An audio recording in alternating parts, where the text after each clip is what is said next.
नमस्कार, मैं ट्विंकल दीक्षित। आप देख रहे हैं इंडिया राइज टीवी। आइए नजर डालते हैं आज की कुछ खास खबरों पर। इंदिरा गांधी द्वारा 25 जून 1975 को घोषित आपातकाल में पूरे देश के लाखों निर्दोष निरपराध लोगों को जेल में ठूंसकर पूरे देश को जेल में तब्दील कर नागरिकों के मौलिक अधिकारों को समाप्त कर अवैधानिक मनमाने संविधान संशोधन कर संविधान का दुरुपयोग कर पूरे देश में अवैध गिरफ्तारियां कर भय आतंक व असहनीय शारीरिक व मानसिक यातनाएं दी गईं, लिखने बोलने की आज़ादी छीन ली गई और न्यायालय व मीडिया पर अंकुश लगा दिया गया। उस समय कोई दलील नहीं, अपील नहीं, वकील नहीं का संविधान विरोधी कार्य गांधी ने अपनी कुर्सी बचाने के लिए अत्यंत निष्ठापूर्ण कायराना कार्य किया।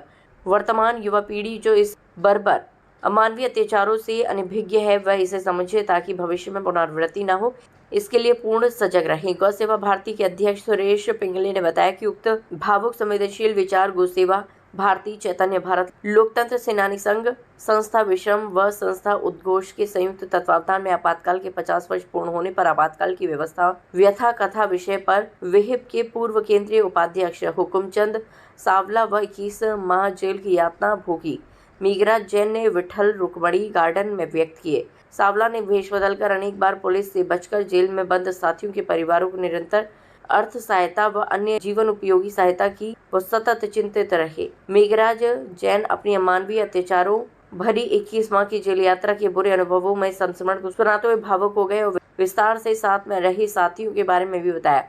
ऐसे में अत्याचार किए गए जो औरंगजेब के अत्याचारों से भी भयानक थे और कहने सुनने में भी रोना आ जाता है। इसके पूर्व अतिथियों व लोकतंत्र सेनानी संघ के उपाध्यक्ष गणेश अग्रवाल ने भारत माता के चित्र पर माल्यार्पण व दीप प्रज्वलित के बाद भारत माता की जय व वंदे मातरम की विजय घोष निरंतर पूरे कार्यक्रम में होता रहा। अतिथि परिचय दिया स्वदेश राजौरिया ने। कुमारी योग्या राजौरिया ओजस्वी वीणा में उसे काले खंड पर अत्यंत प्रभावी दल दिमाग को झकझोरने वाली कविता व वंदे मातरम प्रस्तुत किया। इस मौके पर दिवंगत मीसा बिंदियों के परिवार जनों का भावपूर्ण आत्मीय सम्मान किया गया। गिरीश शर्मा ने जेल यात्रा के भावपूर्ण संस्मरण सुनाए, अतिथियों का स्वागत किया। सर्वश्री कैलाश चंद्र खंडेलवाल, दिलीप जैन सेक्रेटरी, राजन दुबे, रमेश जुलानिया, डॉक्टर अभय जवेरी, अशोक गुप्ता, राजेंद्र असावा आदि ने इस मौके पर सैकड़ों गौ भक्त व मीसा बंदियों के परिवारी जनों को उल्लेखनीय उपस्थिति रही। संचालन किया एडवोकेट विक्रम दुबे ने और आभार माना सुरेश पिंगले ने। ये जानकारी दी संगठन प्रभारी कैलाश चंद्र खंडेलवाल ने। इंदौर से गणेश सोनी की रिपोर्ट। 25 जून 1975 को भारत में आपातकाल घोषित किया गया।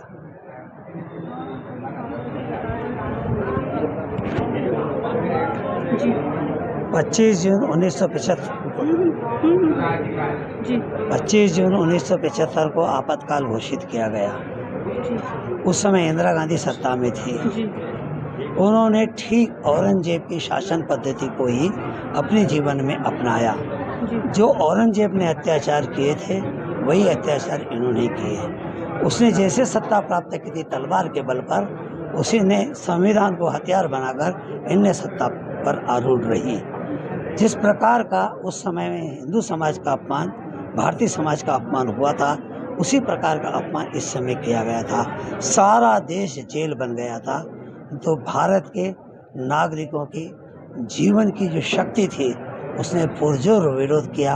19 नवंबर 1975 को देश में सत्याग्रह हुआ। देश के 260 जिलों में से 216 जिलों के अंदर प्रदर्शन हुआ, सत्याग्रह किया। 1 लाख से अधिक लोगों ने अपनी गिरफ्तारियां दी। ये इस बात की जीवंतता का प्रतीक है। जितने अत्याचार उन्हें सहे, जो हाल अंत में औरंगजेब का हुआ, वो तड़पता रहा अकेला और पछाड़ खाकर अपनी मृत्यु हुई। आज उसकी दरगाह पर चमगादड़ और रात को कुत्ते रोते हैं। इंदिरा गांधी भी छलनियों की शिकार हुई। हम हत्या के समर्थक नहीं हैं, किंतु गोलियों के शिकार हुई। जो सी मृत्यु औरंगजेब की हुई थी वैसी ही मृत्यु इंदिरा गांधी की हुई। कि जो भगवान के यहाँ न्याय है, अन्याय नहीं है।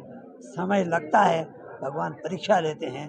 उस परीक्षा में विजयी हुए और देश के प्रजातंत्र की हत्या जिन्होंने की थी उनका अंत हुआ। हमारे देश में अत्याचार अन्याय हो रहा है और कैसे हम ये सब आपातकालीन सह रहे हैं, किस तरह से हम अपने देश को बचा सकते हैं, हमारे हिंदू धर्म संस्कृति कैसे आगे चलेगी, इसे आप में क्या कहना है? दो शब्द में कोई बात बोली नहीं जा सकती एक बार। ठीक है जी।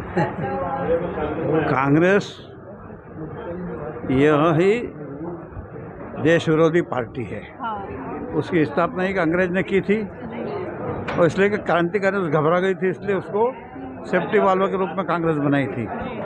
और कांग्रेस आज तक यही करती रही है। भारतीय संस्कृति, भारतीय आचार विचार, भारत की सारी मान्यता सबको धूमिल कैसे करना, नष्ट कैसे करना, यही कांग्रेस का काम रहा। और इंदिरा गांधी को जब उसके चुनाव रद्द हो गया तो उसने आपातकाल लगाया। जेल के पूरा देश को जेल खाना बना दिया था। जो अंदर थे वो तो अंदर थे, जो बाहर थे वो ज़्यादा डरे हुए थे कि कब उनको अंदर कर दिया जाएगा। पुलिस परेशान करती थी लोगों को नसबंदी के नाम पर। क्या क्या अत्याचार हुए हैं, जितने आज सुना है कि सांवला जी ने किताबें भरी पड़ी है अत्याचारों से। इतने अत्याचार किए, भगवान ने उसका सज़ा दी सबको, उनके परिवार को। एक ऊपर से आसमान से टपका, एक को उनके ही कर्मों का फल उनको मिला। भिंडरा वाले को उन्होंने खड़ा किया, भिंडरे वाला ने उनको मरवाया। एक जो है वो तमिल के अंदर वहाँ तमिल वालों को करवाया, फिर तमिल ने किया, वहाँ तमिल के आदमियों ने फिर उनको उड़ा दिया। तो कर्म का ही पीछा नहीं छोड़ते। उन्होंने इतने अत्याचार किए हैं कि इसलिए आज रसातल में चली गई कांग्रेस। और एक ऐसा ये जो पप्पू है राहुल गांधी, वो हमेशा ऐसी बात करता है, देश विरोध की बात करता है। कभी उसको क्या हो गया मतलब समझ में नहीं आता, कांग्रेसियों को उसको माथे लेके ढो रहे हैं। तो ऐसा अत्याचार करने वाली पार्टी जनता ने ठुकरा दी। अब कभी ये पार्टी सब नहीं हो सकती, न सत्ता में आ सकती। तो आपका ये कहना है कांग्रेस विरोधी पार्टी हमारे देश में रह के हमारी जनता, हमारी संस्कृति धर्म का मतलब शोषण कर रही है? आज तक इतना ये है कि किताबें भरी पड़ी है इनके अत्याचारों से, इनके कर्मों से। इन्होंने ऐसे ऐसे संविधान के अंदर ये किए कि भारत की संस्कृति कैसे नष्ट हो जाए।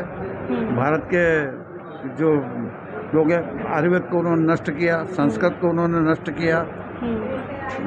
ये डाल दी कि आप ये गुरुकुल नहीं चला। लोग तो कहते हैं कि कांग्रेस ने आगे पहले बहुत विकास किए हैं और लोग उनको मानते हैं। आज हमारे हिंदू धर्म के लोग, उनसे इतने सारे लोग जुड़े हुए हैं, तो इसका क्या कारण आप इस मुद्दे पे लालच से ये हिंदुओं के अंदर जिस प्रकार हम रोकने में कहाँ सफल हो पा रहे हैं? ये चीज़ हम रोकने में कहाँ सफल हो पा रहे हैं? हम लोगों को क्यों नहीं समझा? हमारे देश में रह के हम लोगों को ये क्यों नहीं समझा पा रहे हैं? अब समझा पाए मतलब अगर लालच बड़ा है, देश से, धर्म से, बाप से भी अगर बड़ा लालच है तो लोग बाप को बाप मानने को तैयार नहीं है। हाँ, नहीं, आपका ये हम अपने धर्म को, हमारे हिंदू कई लोग अभी भी कांग्रेस से जुड़े हुए, अभी भी कई बड़े, आपने देखो ब्राह्मण समाज के नेता, आप नाम नहीं लेना चाहूँगी, लेकिन हम उनको क्यों नहीं रोक पा रहे हैं कि इतने बड़ा हिंदू धर्म विरोधी? देखिए, रोकना है क्या? किसी को जबरदस्ती थोड़ी रोका जा सकता है। हम तो प्रचार करते हैं, उनको भी दिखता है कि क्या हो रहा है क्या नहीं है। आज लगातार हिंदुओं के खिलाफ वो बोल रहा है। राहुल गांधी बोलता है कि हम सत्ता मांगे तो इन हिंदुओं को देख लेंगे क्या करेंगे। इसके बाद भी अगर हिंदुओं को समझ में नहीं आता है, ये जो इंदिरा गांधी, सोनिया गांधी वो जो एक विधेयक लेके आई थी लक्षित हिंसा इसके नाम से, उसके अंदर तो ऐसा कर दिया था कि औरंगजेब के बाप बन गई थी। तो औरंगजेब इसके सामने कुछ नहीं था। वो तो ऐसा वक्त संसद के अंदर इतना विरोध हुआ, वो ला नहीं पाई, दो बार संसद में पेश किया उन्होंने। ये सब सारा किया उन्होंने। ये जो वक्फ बोर्ड के अंदर उन्होंने जिस प्रकार का करा, ये सारा हिंदुओं के खिलाफ। और क्या है कि वो जिस पे हाथ लगा दे, वो वक्फ बोर्ड की ज़मीन, मंदिर 1500 साल पुराना मंदिर 1400 साल इस्लाम को। आज हम आपसे थोड़ा सा वोटिंग तो आज हम भी ले रहे हैं ना, उनको आज भी सुविधा दे रहे हैं। हम कहाँ हिंदू राष्ट्र कोशिश कर रहे हैं? आगे हम कौन सा कार्यक्रम करेंगे जिससे हिंदू जाग सके? हम इतना लगातार हम तो कर ही रहे हैं, लगातार काम ही चल रहा है, लगातार कर रहे हैं सब लोग। अलग अलग प्रकार से 50 प्रकार से लोग जीवन दे के काम कर रहे हैं। वनवासी क्षेत्र में काम कर रहे हैं, झुग्गी झोपड़ी के क्षेत्र में काम कर रहे हैं, गरीब बस्तियों में काम कर रहे हैं, साधु संतों में काम कर रहे हैं। अनेक संस्थाएं काम कर रहे हैं इस प्रकार की। उसके बाद आज ऐसी स्थिति बनी है देश के अंदर। पर जिसको लालच लगा हुआ है तो उसके दिमाग में कुछ नहीं आता है, वो तो अपने लालच में लगा हुआ। मैं एक बार संदेश चाहती हूँ कि हम अपने हिंदू सनातन धर्म को आप क्या संदेश देना चाहें, कैसे जगाएं जिससे पूरा हिंदू समाज एक हो जाए और कांग्रेस पार्टी को उखाड़ फेंकने की ऐसी कौन सी बात बने? देखिए, जनता ने उखाड़ फेंकी कांग्रेस को। कांग्रेस आज कहीं नहीं है, सत्ता में कांग्रेस नहीं है। और आएगी भी नहीं कभी सत्ता में। थोड़े बहुत तो प्रजातंत्र में हैं, सब प्रकार के लोग हैं, ऐसे लोग हैं जो उनको वोट देते हैं। अब ऐसा एक चुनाव के अंदर स्थिति होती है कि सारा मुस्लिम समाज है, वो भले ही आज सरकार कोई बदलाव नहीं करती है, जितनी सुविधा सबको हिंदू को मिल रही सारी सुविधा मुसलमान भरपूर सहायता सरकार के फ़ायदा उठा रहे हैं, पर वोट नहीं देते हैं। वो जानते हैं उनको हिंदू शब्द से ही घृणा है, तो वोट देते हैं कांग्रेस को। प्रजातंत्र में हम रोक नहीं सकते, परंतु जब मतदान होता है तो वो मतलब भारी मात्रा में मतदान करते हैं। हिंदू लोग मतदान करने नहीं जाते, घर में पढ़े लिखे लोग घर में बैठे रहते हैं। कौन जाएगा इतनी देर मेहनत करने, कौन लाइन में लगेगा, कौन धूप में जाएगा। घर बैठे छुट्टी होती है, मतदान के दिन एंजॉय करने निकल जाते हैं। ये लोग वास्तव में देश के प्रति द्रोह कर रहे हैं, जो लोग ऐसा करते हैं। उनके शब्द धीरे धीरे से समझ में आ रहा है लोगों के।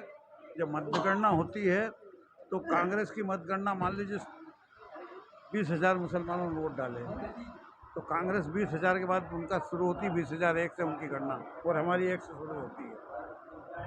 तो हिंदू भी उनको वोट देते हैं थोड़े बहुत। अब है सब लोग सब प्रकार घर में ही होते हैं, 5 उंगली तो बराबर। हम भी तो उनसे वोट की अपेक्षा करते हैं जो हमारे मुंह मीडिया ने या जैसे हैं, लेकिन लगातार समझाने के बाद तो आज स्थिति आई इतनी। लगातार इतने साल तक मेहनत करते रहे, उसका क्या परिणाम है कि आज बहुसंख्यक हिंदू समाज समझ गया है, इसलिए बीजेपी को जिताता है। और भी थोड़े बहुत है जगह उनकी, जब जिस दिन आत्मा जग जाएगी ठीक हो जाएगा। हमने अभी देखा, जैसे हमने आपका सुना, मेघराज जैन, भूतपूर्व राज्यसभा सदस्य हूँ, भारतीय जनता पार्टी का प्रदेश प्रमुख। वो हमने जैसे कि अभी राज्यसभा सदस्य को सुना, उन्होंने जैसे हमको बोला कि भारतीय संस्कृति कैसे हुआ और कांग्रेस कैसे विरोधी पार्टी बनी। तो ये समाज को जागृत है और इसमें काफ़ी टाइम लगने वाला है कि हम किस तरह से समाज को जागृत कर रहे हैं। छोटे छोटे से प्रयास के साथ कार्यक्रम के द्वारा समझा रहे हैं। वोट बैंक बंद नहीं कर पाएंगे, चीज़ों को आगे देख नहीं पाएंगे, तो हमें समाज को हम जागृत करने की ये कोशिश है इनकी।